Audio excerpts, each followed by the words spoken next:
Finally after long wait announce ಮಾಡಿದ್ರೆ Indian team squad for T20 world cup 2024 BCCI ಇಂದ ಬಂದಿದೆ official confirmation. 15 member squad ನ announce ಮಾಡಿದ್ರೆ 4 ಜನ ರಿಸರ್ವ್ ಪ್ಲೇಯರ್ಸ್ ಆಗಿ ಕೂಡ ಇಟ್ಟಿದ್ದಾರೆ. ರಿಸರ್ವ್ ಪ್ಲೇಯರ್ಸ್ ಆಗಿ ಇರ್ತಾರೆ, ಸ್ಕ್ವಾಡ್ ಒಳಗೆ ಎಂಟ್ರಿ ಕೊಡೋದಿಲ್ಲ. ಇನ್ ಕೇಸ್ ಸ್ಕ್ವಾಡಲ್ಲಿ ಏನಾದ್ರು ಇಂಜುರಿ ಆಯಿತು ಅಂತಂದರೆ ಅಥವಾ ಏನಾದರೂ ಅಚಾನಕ್ ಆಗಿ ಏನಾದ್ರು ಅವ್ರಿಗೆ ಆಡದೇ ಇರೋ ಥರ ಆಗೋಗ್ಬಿಡ್ತು ಅಂದರೆ, ರೂಲ್ಡ್ ಔಟ್ ಆಗೋಗ್ಬಿಟ್ರು ಅಂದರೆ ಅವಾಗ ಮಾತ್ರ ರಿಸರ್ವ್ಡಲ್ಲಿರೋರನ್ನ ಎಳ್ಕೊಂತಾರೆ. ಇಲ್ಲ ಅಂತಂದರೆ 15 ಜನ ಏನಿದ್ರೋ 15 ಜನನೇ ಇರ್ತಾರೆ ಅಷ್ಟೇ.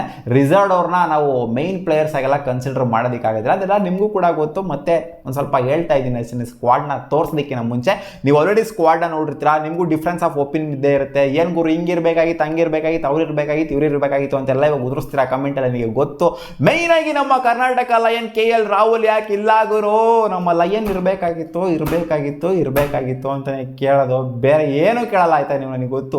ನನಗೆ KL ರಾಹುಲ್ ಬೇಕಿತ್ತು ಗುರು. ರಾಹುಲ್ ವರ್ಲ್ಡ್ ಕಪ್ ರೀಸೆಂಟಾಗಿ ನನ್ನ ನೆನಪೇ ಇಲ್ಲ ಗುರು. ಎಲ್ಲ ವರ್ಲ್ಡ್ ಕಪ್ಪಲ್ಲಿ ಆಲ್ಮೋಸ್ಟ್ ಆಡ್ಕೊಂಡು ಬಂದಿದ್ದಾರೆ. ಅವ್ರು ಆ್ಯಕ್ಟಿವ್ ಆಗಿ ಆಡೋಕ್ಕೆ ಸ್ಟಾರ್ಟ್ ಮಾಡಿದಾಗಿಂದ ಇದೇ ಫಾರ್ ದ ಫಸ್ಟ್ ಟೈಮ್ ಅವ್ರು ವರ್ಲ್ಡ್ ಕಪ್ನ ಮಿಸ್ ಮಾಡ್ಕೊತಾ ಇರೋದು ಅಂತ ಕಾಣಿಸುತ್ತೆ ಹೆಸರು ಆದಮೇಲೆ. ಓಕೆ ನೋಡಿ, ಇವಾಗ ಸ್ಕ್ವಾಡ್ ಡಿಸ್ಪ್ಲೇ ಮಾಡಿದ್ರೆ ಯಾವ ಥರ ಇದೆ ಅಂತ. ರೋಹಿತ್ ಶರ್ಮಾ ಅವರ ಕ್ಯಾಪ್ಟನ್ಸಿಲಿ ಹೋಗುತ್ತೆ, ಇದು ಮುಂಚೆನೇ ಗೊತ್ತಿತ್ತು. ರೋಹಿತ್ ಶರ್ಮಾ ಅವ್ರ ಕ್ಯಾಪ್ಟನ್ಸಿಲಿ ಹೋಗ್ತಾ ಇದೆ ಟೀಮು.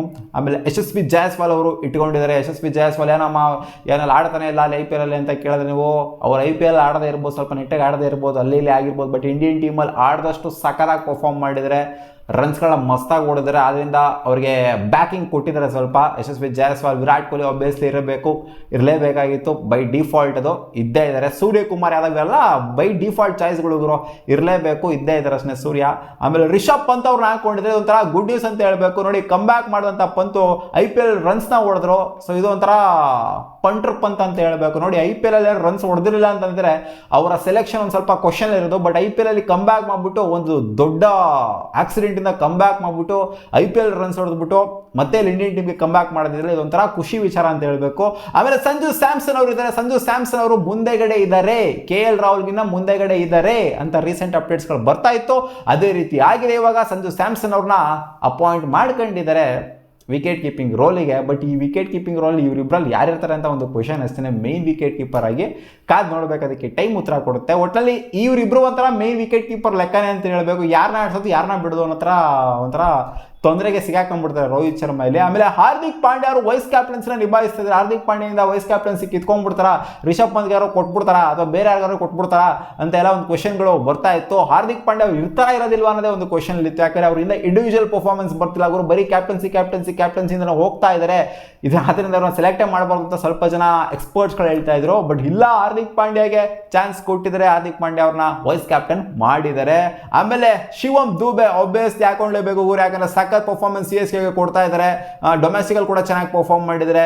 ಈ ರೇಂಜ್ಗೆ ರನ್ಸ್ನ ಹೊಡೆದಾದ ಮೇಲೂ ಕೂಡ ಈ ಥರ ಒಂಥರ ದಿಲ್ದಾರ್ ಬ್ಯಾಟಿಂಗು, ಒಂಥರ ಭಯ ಇಲ್ದಿರೋ ಥರ ಬ್ಯಾಟಿಂಗ್ ಆಡಿದ್ಮೇಲೂ ಕೂಡ ಈ ಥರ ಸೆಲೆಕ್ಟ್ ಮಾಡಿಲ್ಲ ಅಂತಂದರೆ ಆ ಪ್ಲೇಯರ್ಗೆ ಸಿಕ್ಕಾಪಟ್ಟೆ ಡಿಸಪಾಯಿಂಟ್ ಕೂಡ ಆಗ್ತಿತ್ತು. ಒಂಥರ ಶಾರ್ಟಾಗಿ ಇರಬೇಕು ಅಂತ ಅನ್ಕೊಂಡಿದ್ವಿ. ಶಿವಮ್ ದುಬೆನ ಹಾಕೊಂಡಿದ್ದೆ, ಅವರು ಕೂಡ ಕಮ್ ಬ್ಯಾಕ್ ಮಾಡಿದ್ದಾರೆ ಇಂಡಿಯನ್ ಟೀಮ್ಗೆ ಅಂತ ಹೇಳಬೇಕು. ಆಮೇಲೆ ರವೀಂದ್ರ ಜಡೇಜಾ ಇದೊಂದು ಡಿಫಾಲ್ಟ್ ಚಾಯ್ಸು, ಇರಲೇಬೇಕು, ಇದ್ದೇ ಇದೆ ಅಷ್ಟೇ. ಜಾಸ್ತಿ ಮಾತಾಡೋಕೆ ಹೋಗೋದಿಲ್ಲ. ವಿರಾಟ್ ಕೊಹ್ಲಿ, ರವೀಂದ್ರ ಜಡೇಜಾ, ಸೂರ್ಯಕುಮಾರ್ ಯಾದವ್, ರೋಹಿತ್ ಶರ್ಮಾ ಅವ್ರ ಬಗ್ಗೆ ಎಲ್ಲ ಜಾಸ್ತಿ ಮಾತಾಡೋಕೆ ಹೋಗಲ್ಲ. ಯಾಕಂದರೆ ಈ ಬುಮ್ರಾ ಇವ್ರ ಬಗ್ಗೆ ಎಲ್ಲ, ಯಾಕಂದರೆ ಇವರೆಲ್ಲ ಬೈ ಡಿಫಾಲ್ಟ್ ಚಾಯ್ಸ್ಗಳು ಇರಲೇಬೇಕು, ಇದರ ಅಷ್ಟೇ. ಆಮೇಲೆ ಅಕ್ಷರ್ ಪಟೇಲ್ ಅವ್ರನ್ನ ಹಾಕೊಂಡಿದ್ದಾರೆ. ಅಕ್ಷರ್ ಪಟೇಲ್ ಇಂದನೂ ಕೂಡ ಒಂದು ಡಿಸೆಂಟ್ ಕಾಂಟ್ರಿಬ್ಯೂಷನ್ ಚೆನ್ನಾಗೇನೆ ಬಂದಿದೆ. ಈ IPL ಅವ್ರಿಗೆ ಚೆನ್ನಾಗೇನೆ ಒಂದು ರೇಂಜಿಗೆ ಪರವಾಗಿಲ್ಲ ಚೆನ್ನಾಗೇನೆ ಆಗಿದೆ. ಲಾಸ್ಟ್ ವರ್ಲ್ಡ್ ಕಪ್ಪಲ್ಲಿ ಏನೇನೋ ಆಗೋಗ್ಬಿಡ್ತಪ್ಪ. ಅಕ್ಷರ್ ಪಟೇಲ್ನ ಒಂಥರ ಫೋರ್ಸ್ಫುಲಿ ಈಚೆ ಕಡೆ ಕೂರ್ಸೋ ಥರ ಎಲ್ಲ ODI ವರ್ಲ್ಡ್ ಕಪ್ಪಲ್ಲಿ ಹೇಳ್ತಿರೋದು, ಏನೇನೇನೋ ಸೀನ್ಗಳಾಗೋಗ್ಬಿಡ್ತು. ಬಟ್ ಈ ಟೈಮು ಆ ಥರ ಆಗೋದಿಲ್ಲ ಅಂತ ಅನ್ಕೊಂಡಿದ್ದೀನಿ. ವರ್ಲ್ಡ್ ಕಪ್ನ ಆಡ್ತಾರೆ ಅಂತ ಅನ್ಕೊಂಡಿದ್ದೀನಿ ಅಕ್ಷರ್ ಪಟೇಲ್ ಅವರು. ನೋಡೋಣ ಏನಾಗುತ್ತೆ ಅಂತ. ಕುಲ್ದೀಪ್ ಯಾದವ್ ಇದೊಂದು ಡಿಫಾಲ್ಟ್ ಚಾಯ್ಸ್ ಇರಲೇಬೇಕಾಗಿತ್ತು, ಮಸ್ತ್ ಸ್ಪಿನ್ನರು ಇದಾರೆ ಅಷ್ಟೇ. ಯೂಸಿ ಚಾಲ್ ಅಣ್ಣ ಇರೋದಿರುವಂತೆ ವರ್ಲ್ಡ್ ಕಪ್ಪಿಗೆ, ಹಂಗಂತೆ ಹಿಂಗಂತೆ ಅದು ಇದು ಅಂತ ಎಲ್ಲ ಬರ್ತಾ ಇತ್ತು ಅಪ್ಡೇಟ್ಸ್ಗಳು. ಬಟ್ BCCI ಇನ್ನೂ ಒಂದ್ಸಲ ಕರುಣೆ ತೋರಿಸಿದೆ ಚಾಲ್ಗೆ. ಬಟ್ ಪ್ಲೇಯಿಂಗ್ 11 ಅಗೇನ್ ಒಂದು ಯಕ್ಷ ಪ್ರಶ್ನೆ ಕ್ವಶನ್ ಅಂತೂ ಖಂಡಿತ ಇದ್ದೇ ಇರುತ್ತೆ. ಕುಲ್ಚಾ ಇಬ್ರು ಆಡ್ತಾರಾ ಅಥವಾ ಇಬ್ಬರಲ್ಲಿ ಒಬ್ರು ಆಡ್ತಾರಾ ಅನ್ನೋದು ಕ್ವಶನ್ ಬಂದೇ ಬರುತ್ತೆ. ಕಾದು ನೋಡ್ಬೇಕು, ಅದಕ್ಕೆಲ್ಲ ಟೈಮ್ ಉತ್ತರ ಕೊಡುತ್ತೆ. ಚಾಲ್ ಅಣ್ಣನ ಕಮ್ ಬ್ಯಾಕ್ ಅಂತ ಹೇಳ್ಬೇಕು. ಇಲ್ಲಿ ಸುಮಾರು ಜನ ಕಮ್ ಬ್ಯಾಕ್ ಮಾಡಿದ್ರು ಅಂತ ಹೇಳ್ಬೇಕು ಇಂಡಿಯನ್ ಟೀಮ್ಗೆ. ಆಮೇಲೆ ಹರ್ಷದೀಪ್ ಸಿಂಗ್ ಮೇಲೆ ಭರವಸೆನ ತೋರಿಸಿದ್ದಾರೆ. ಲಾಸ್ಟ್ ವರ್ಲ್ಡ್ ಕಪ್ನ ಆಡಿರೋ ಹರ್ಷದೀಪ್ ಸಿಂಗು ಈ ವರ್ಲ್ಡ್ ಕಪ್ನು ಆಡ್ತಾ ಇದ್ದಾರೆ. ಆಮೇಲೆ ಬುಮ್ರಾ ಅವರಿದ್ದಾರೆ, ಮೊಹಮ್ಮದ್ ಸಿರಾಜ್ ಅವರು ಇದ್ದಾರೆ. ಬುಮ್ರಾ ಅದೇ ಹೇಳಿದ್ರೆ ಡಿಫಾಲ್ಟ್ ಚಾಯ್ಸು. ಮೊಹಮ್ಮದ್ ಸಿರಾಜ್ ಏನಕ್ಕೆ ಅಂತಂದರೆ ಸಿರಾಜನ್ನು RCB ಹೊಡ್ಸ್ಕೊಂಡಿರ್ಬೋದು, ಬಟ್ ಆದ್ರೂ ಇಂಡಿಯನ್ ಟೀಮ್ ಅಂತ ಬಂದಾಗ ಅಲ್ಲಿ ಕಂಪ್ಲೀಟ್ಲಿ ಡಿಫ್ರೆಂಟ್ ಸಿರಾಜನ್ನು ಕಾಣಿಸ್ತಾರೆ. ಇಲ್ಲಿ RCB ಆಡೋದಕ್ಕೂ ಅಲ್ಲಿ ಇಂಡಿಯನ್ ಟೀಮ್ ಆಡೋದಕ್ಕೂ ಕಂಪ್ಲೀಟ್ಲಿ ಒಂಥರ ನಾವು ರೇಂಜಿಗೆ ಐಟಮ್ ಮಾಡೋದಕ್ಕಾಗೋದಿಲ್ಲ ಅಂತ ಪಂಪ್ಡಪ್ ಆಗಿ ಬರ್ತಾರೆ ಇಂಡಿಯನ್ ಟೀಮ್ಗೆ ಆಡಬೇಕಾದ್ರೆ ಸಿರಾಜ್ ಬೈ. ಇಲ್ಲಿ 4 ಜನ reserve players. Shubman Gill reserve ಕ್ಯಾಟಗರಿಗೆ ಹೋಗಬೇಕಾಗುತ್ತೆ. ಯಾಕೆಂತಂದರೆ ಇಲ್ಲಿ IPL ಕೂಡ ಅಂತ ಹೇಳ್ಕೊಳ್ಳುವಂಥ ಪರ್ಫಾರ್ಮೆನ್ಸ್ ಲಾಸ್ಟ್ ಸೀಸನ್ ಕೊಟ್ಟಂಥ ಪರ್ಫಾರ್ಮೆನ್ಸ್ ಏನು ಬಂದಿಲ್ಲ.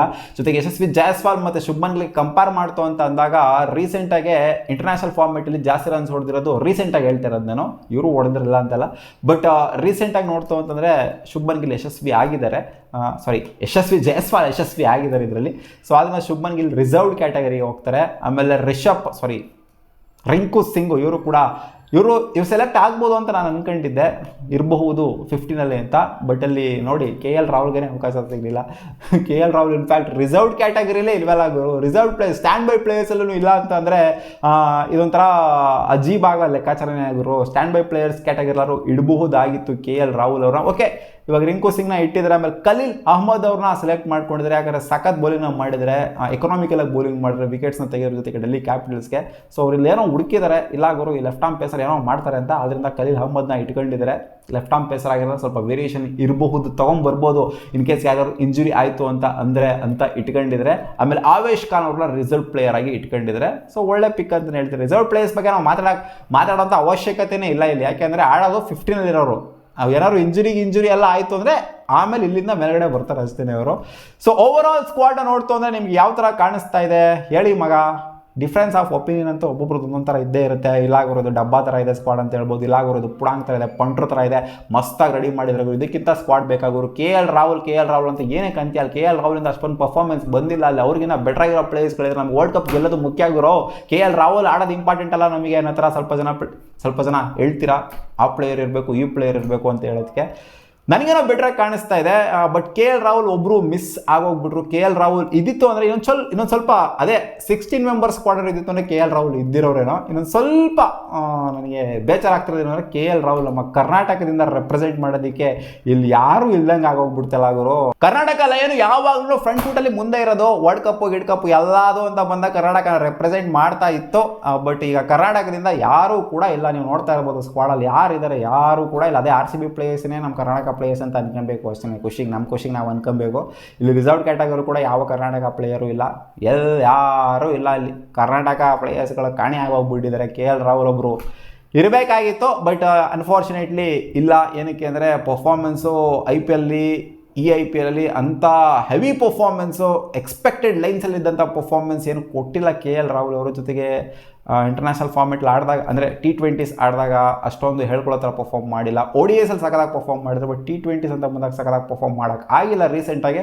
ಆದ್ದರಿಂದ ಈಚೆಗಡೆ ಇಟ್ಟಿದ್ದಾರೆ ಅಂತ ಕಾಣಿಸ್ತು. ಒಂದು ಹಾರ್ಶ್ ಡಿಸಿಷನ್ನ BCCI ಅವರು ತೊಗೊಂಡಿದ್ದಾರೆ KL ರಾಹುಲ್ನ ಈಚೆಗಡೆ ಇಡೋದ್ರ ಮೂಲಕ. ನಿಮಗೇನು ಅನ್ನಿಸ್ತಾ ಇದೆ? ನಿಮಗೂ ಹಾರ್ಶ್ ಫೀಲ್ ಅಂತೂ ಖಂಡಿತ ಆಗಿರುತ್ತೆ.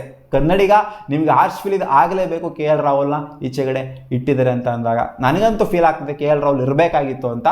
ಅದೇ ಇವಾಗ 15 ಮೆಂಬರ್ಸ್ ಸ್ಕ್ವಾಡ್ನ ನೋಡ್ತು ಅಂತಂದರೆ ಇಲ್ಲ, ಇಲ್ಲಿರೋರೆಲ್ಲ ಚೆನ್ನಾಗೇನೆ ಆಡಿದ್ರಲ್ಲ ಅವರು, ಮಸ್ತಾಗಿ ಆಡಿದ್ರಲ್ಲ ಅವರು, ಇಲ್ಲಿ ಯಾರನ್ನ ತೆಗಿಬೇಕು ಅನ್ನೋ ಥರ ಒಂದು ಕ್ವಶನ್ ಬಂದೇ ಬರುತ್ತೆ. ಅಂದರೆ ನಾನು ಹೇಳ್ತಿರೋದು ಬ್ಯಾಟರ್ಸ್ ಕ್ಯಾಟಗರಿ, ವಿಕೆಟ್ ಕೀಪರ್ಸ್ ಕ್ಯಾಟಗರಿಲಿ ಯಾರನ್ನ ತೆಗಿಬೇಕು ಅನ್ನೋ ಥರ ಒಂದು ಕ್ವಶನ್ ಬಂದೇ ಬರುತ್ತೆ. ಇವಾಗ ಸಂಜು ಸ್ಯಾಮ್ಸನ್ ಕಿತ್ತಾಕ್ಬಿಡ್ಬೇಕಾ? ಸಂಜು ಸ್ಯಾಮ್ಸನ್ ನೋಡೋಕೆ ರೀಸೆಂಟಾಗಿ ಸಖತ್ತಾಗೇನೆ ಪರ್ಫಾರ್ಮ್ ಮಾಡಿದ್ದಾರೆ, ವಿಕೆಟ್ ಕೀಪಿಂಗ್ ಕೂಡ ಸಖತ್ತಾಗೇನೆ ಮಾಡಿದ್ದಾರೆ. ಇಲ್ಲಿ ಸಂಜು ಸ್ಯಾಮ್ಸನ್ ಮತ್ತು ರಿಷಬ್ ಪಂತ್ ಅಂತ ಬಂದಾಗ ರನ್ಸ್ ವೈಸ್ IPL ಕೂಡ ಚೆನ್ನಾಗಿ ಪರ್ಫಾರ್ಮ್ ಮಾಡಿದ್ದಾರೆ, ಅವ್ರಿಗಿನ್ನ ಬೆಟ್ರಾಗಿ ಹೊಡೆದಿದ್ದಾರೆ. ಆದ್ದರಿಂದ ಇವರಿಗೆ ಮಣೆ ಹಾಕಿದ್ದಾರೆ ಅಷ್ಟೇ BCCI. ಸಂಜು ಸ್ಯಾಮ್ಸನ್ನ ಮತ್ತು ರಿಷಬ್ ಪಂತ್ನ ತೊಗೊಂಡು KL ರಾಹುಲ್ನ ಈಚೆಗಡೆ ಬಿಟ್ಟಿದ್ದಾರೆ. ನಿಮಗೇನು ಅನ್ನಿಸ್ತಾ ಇದೆ ಸ್ಕ್ವಾಡ್? ಟು ಬಿ ಹಾನೆಸ್ಟ್ ನೋಡ್ತು ಅಂದರೆ ನನಗೇನೋ ಬೆಟ್ರಾಗಿ ಕಾಣಿಸ್ತಾ ಇದೆ, ಚೆನ್ನಾಗಿ ಕಾಣಿಸ್ತಾ ಇದೆ. ಇಲ್ಲಾಗರೋ ಭಯ ಹುಡ್ಸೋವಂಥ ಟೀಮ್ ಥರ ಕಾಣಿಸ್ತಾ ಇದೆ. KL ರಾಹುಲ್ ಇಲ್ಲದೆ ಇರ್ಬೋದು, ಬಟ್ ಆದರೂ ಕೂಡ ಭಯ ಹುಡ್ಸೋವಂಥ ಟೀಮ್ ಥರ ಕಾಣಿಸ್ತಾ ಇದೆ. ನೋಡೋಣ ಏನು ಮಾಡ್ತಾರೆ ಅಂತ. ನೀವು ಕಾಮೆಂಟಲ್ಲಿ ಹಾಕಿ ನಿಮಗೆ ಏನು ಅನ್ನಿಸ್ತಿದೆ ಸ್ಕ್ವಾಡ್ ಅಂತ. ಸಿಗೋಣ, ಬುಬಾ.